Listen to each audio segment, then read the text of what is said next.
We all love a good set of abs, but if you're not going for the six-pack look, that's totally okay. Having a fit core, even a flat belly, really does help with lower back pain, and doesn't it just look nice? Now I know what you're thinking. Oh, you guys are probably doing sit-ups, aren't you?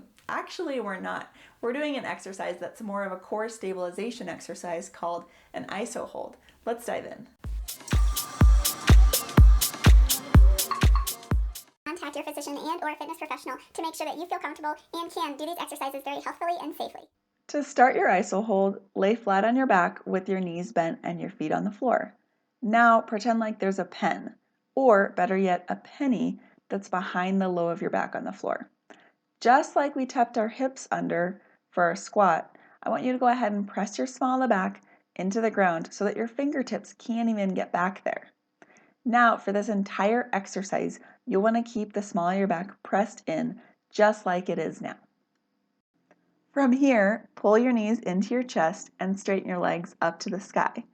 From here, keep in mind that you really want to keep that small of back pressed to the ground. So for some of you, holding in this exact position for 30 to 60 seconds, legs as straight as you can make them, core nice and tight, back glued into the ground, this can be your iso hold. Now for some of you, you might not feel core activation, so you can start to slowly lower your legs down to an appropriate angle. And we're just going to lower about 10-degree increments. Make sure again we engage our core. Putting your fingertips on your belly button is super helpful. So let's show you this in real time. Garrett gets his legs up there, his core is already activated, his back is pressed in, and then he finds his angle. And he's going to hold his angle for about 60 seconds. He'll rest, and then he'll repeat a couple more times.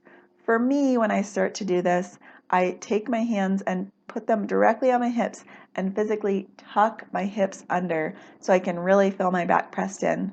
I also like picking one leg up at a time because the activation in my core that I just weighed with my legs on the ground, slowly bringing each leg up helps me keep that activation there. And then same thing when I lower my legs, I just go a little bit slower to really make sure that my small of the back is pressed in, because sometimes that arch comes back when we don't want it to. Join us in our next video where we're going to go through our #1 strength exercise for the chest, triceps, and shoulder muscles with absolutely no equipment. Lydia Golish with the Golish team at American Home Agents, and thanks so much for watching.